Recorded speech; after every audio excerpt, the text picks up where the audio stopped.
Today we're going to be starting the seeds for our garden. We typically start all our own seeds. We have the greenhouse to help us get things germinated and moving along. We plant such a big garden that buying individual plants from Home Depot or Lowe's or something like that wouldn't make sense for us. The cost would be astronomical.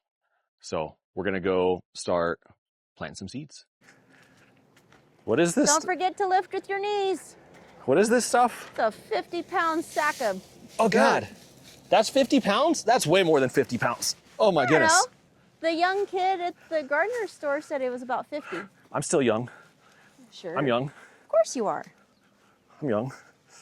I'm not going to try to climb over that fence. Ah, come on. Live dangerously. Oh, okay. Careful. Don't fall. Don't fall. Don't fall. I need a broken hip, old man like me. This is the big soil tub. The big soil tub. Meaning business. Mortar tub. Yes. Oh, I love the mortar tubs for mixing soil. It's amazing. Super handy. It's not. What is that? Perlite. Oh, it's leaking too. It's got a tear in it. Oh, that's all right. Be careful. Perlite's not usually heavy. Oh, that's way lighter than that soil. I like Yeah, that. but that's just a bunch of airy rock. It's a bunch of wet airy rock because it sat out during a rain. Oops. Another spot that I like to order from is Greenhouse Megastore. Greenhouse Megastore. It's been a year or two. Greenhouse Megastore, they make a variety of cell sets that fit in their 10-20 trays. They're 10 inches by 20 inches. And then you can get the super duty ones. When I started ordering them, the super heavy duty ones, I don't think they were making them yet. And so I was buying the standard with a daisy tray. Once you fill this with the plant cells full of soil, put a little water in it. I do bottom watering. I water underneath inside this vessel instead of watering from the top. It gets heavy, so if I have to move it, if I don't have a daisy tray, there's a good likelihood of it splitting, because I've done that on many trays. So this guy goes inside this guy. Okay, that's what I was going to ask. Okay. And it helps. Give it some stability. Rigidity. Now, a friend of mine had, I don't know if this was one of them. I don't know. Anyways, a friend of mine had one of the super heavy duty ones, and it's life-changing. So when I order new ones, I'll probably order some of those. It's probably like any plastic that's out in the sun. They get brittle.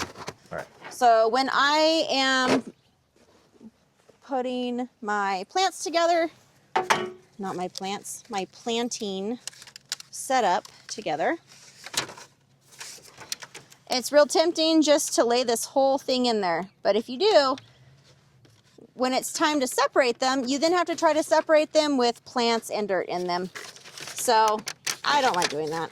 So I separate them and set them in there. These are the extra tall ones because we tend to have to keep the peppers and tomatoes in a little longer than we'd like. Just if our weather starts getting funky in May, they do have to stay longer. So I ordered a set that's taller than the ones that I've had before. In the past, they've just been the depth of this tray. Obviously, these are a little taller. I'm hoping it'll give us an extra week or so in case our weather is weird. And that just gives us time. That gives more space for roots to build up without getting root bound in case you have to keep them in that longer, right? Yes. Okay. So I tend to make my own potting mix for seed starting. I can never find just what I want. If you guys have a seed starting mix that you love, please share. I typically have to find something that's close and then amend. Something that I always add is vermiculite.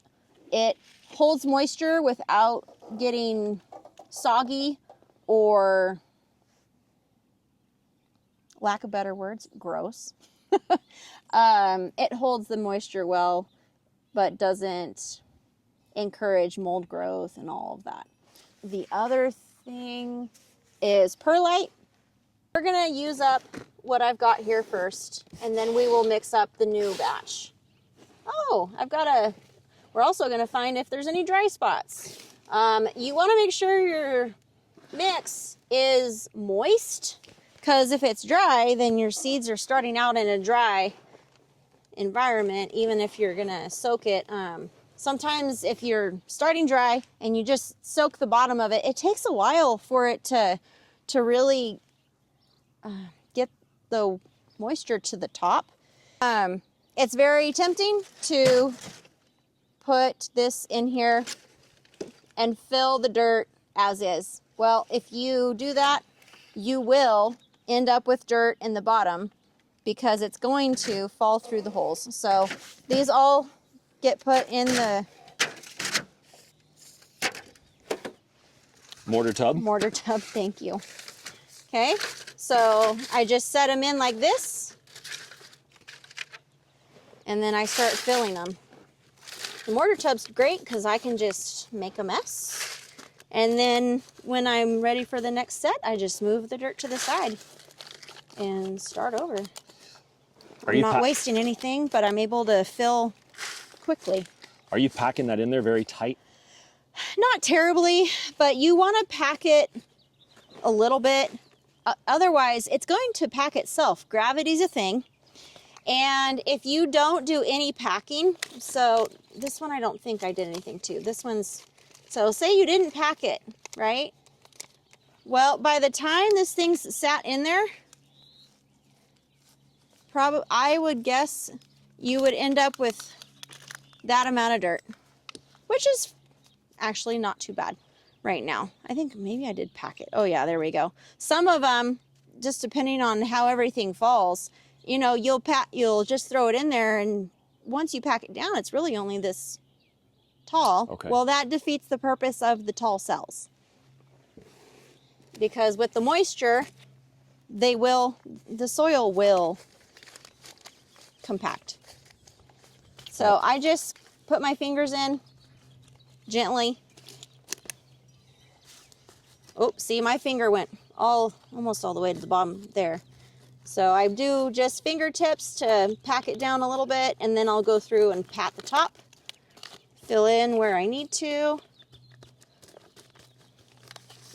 And I do like to make things even, because otherwise some plants are getting more room than others, and that kind of, I like to make things have the best chance at life.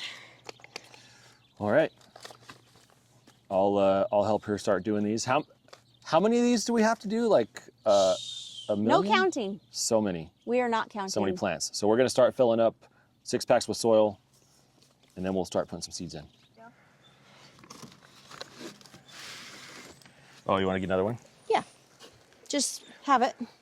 So you got 2. What's this green thing, Mom? What is the green thing, Mom? It's my collapsible planting basin. It was a Temu find. I don't do a lot of Temu, but every once in a while. It's really neat because it's just this little piece of tarp that's got buttons that bring the corners up.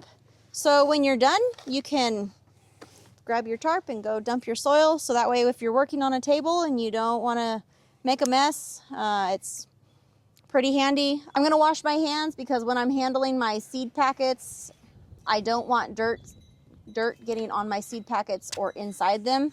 Rachel's our camera woman today. Yes. And I just wanted to point out, Rachel, that you know why this is going to be successful? Because I got my new sunglasses with the stars and stripes. America. Go America. Go America. All right, we're gonna do the labels first because it's just a whole lot easier to have them ready, especially if you're doing it on your own.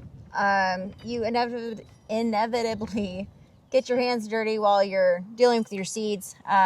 So to keep the labels clean and the seeds clean, I try to do things in a certain order. Another thing that is helpful for me is I do not cover my seeds in a tray until all of the cells have been filled. Because if you have a helper, or I'm a helper. I'm a good helper. or you're just a little distracted, I've done it.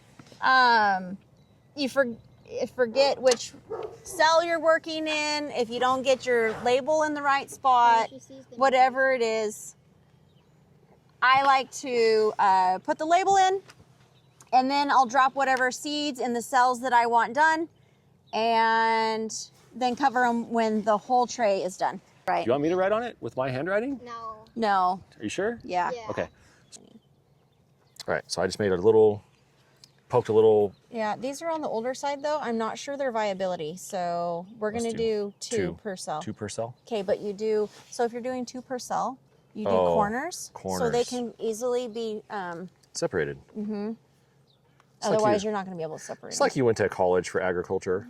I don't know that was something that was taught. I don't know where I picked it up. I watch lots of videos. Lots of YouTube videos about people gardening. Yep, and I always put them in the same. Yeah, I did that. Yep. All right. So 1 in each impression that I made. And then I will do. So that's Amish paste. Gosh dang. Well, I didn't plant any last year. What happens if I accidentally drop 2 and can't pick it back up? Whatever. Because the seeds are tiny and my fingers are not. All right, so it's really hard. It actually shows up on the camera really well. Oh. So I did 2 seeds in each cell on opposing corners. Boop, boop, boop, boop. Right How's there. it go again? It goes like this. Boop, boop, boop, boop. So we're gonna do that the whole way through with all the different varieties. The seed packets tell you how deep the seeds need to go. Yes. Some seeds are deeper than others. And then we're keep not gonna losing cover myself. this until we're done With the whole tray. with the whole tray. That way we know we actually did everything. We can go back and look and make sure it's all there. We've got seeds put in these trays, and now we need to cover them, right? Yep. So how do you prefer to cover them? So you don't like pulling in. I don't like pulling in because some of these we doubled up. If you double them up, especially if you put them in separate corners, you can easily separate these if both seeds come up. Some of these seeds were on the older side. I didn't trust their viability, so we doubled up on some of them. So what I like to do is I just cover them. I just do a little bit, sprinkle, sprinkle, and then cover like that. Because they're not supposed to be super deep. No. It's 1/4 to 1/8 of an inch. Yeah, So just and that's plenty. Just a little sprinkle on top. Sprinkle, sprinkle. There we go. Cool. And we're gonna do that with all of them. Okay.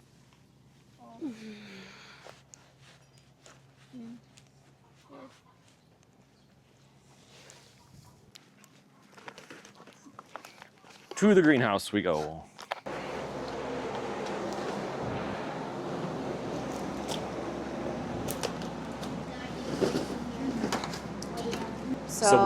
So we moved everything into the greenhouse, and now what are you gonna do? I'm gonna mist the top, and then I'm gonna I'm gonna go between 1/4 to 1/2 full on the trays. But I like to mist it just to get the soil to compact, and that's what I like to do. So we did 5 sets of 36, so 180 cells of tomatoes, peppers, cabbage, cauliflower, some flowers, some herbs, dill, chard, Which Cliff is really excited about. chard. I don't know who eats chard. Lettuce. Yeah. That's about it. That's about it. That's a lot for the day. Yeah. So Larie's gonna finish wetting that down, fill those trays about a 1/4 inch full of water from the bottom, and then the soil will draw the water up from the bottom to moisturize the cells. We're gonna go take a break. Larry said there's a hammock calling her name. The sun's sinking low. Indeed. Indeed it is. Some of the seeds need to have warmer temperatures to germinate. We are still in the 40s at night and will be for the next 2 months at least. So to give these guys the best chance at germinating, I like to use heat mats for the peppers and tomatoes because they have an optimal germination temperature of 85, but really don't want to germinate when it's lower than 65. So we're going to use heat mats underneath each of the trays. And I'm not very good about coming out and remembering to plug them in every day and unplug them every day, or I'll come out first thing in the morning just because that's when I'm out here, but it'll still be too cold, or vice versa. It'll be too warm when I'm done, and then I have to come out here at like 10 o'clock because I remember, oh, I didn't plug in my seeds. So I'm going to try one of these automated, it's not a timer. What do you call this? It's a temperature controller. Thank you. So it's an external temperature controller. So this device is going to get plugged, the mat will plug in to this device, and then that device will plug into the wall. Yes. And you set the temperature range on this Yes. for when you want the mat to come on and when you want it to turn off. Because it can get too hot, right? You have to take it, you have to unplug it during the day or they get too hot and they... Oh yeah. I have fried them before. Okay. I have especially fried these guys. So I already put one set on the bottom rack so they're not in the full sun during the day because otherwise they'll get too hot. I need to do the same thing for the lettuce and chard and cauliflower. They do not want to be as hot as it gets up here. Tomatoes and peppers can take a germination temp heat as high as 95. These guys, I want to say top out at like 85. And it is consistently 90 something up here during the day. Where'd you get the heat mats? Amazon. Amazon. Woo. Same thing with the temperature controllers, Amazon. Yes. And are you going to put humidity domes on tonight? I was debating. I don't know. I do. So the humidity dome is this plastic top. And I use it for humidity, but also to hold in heat.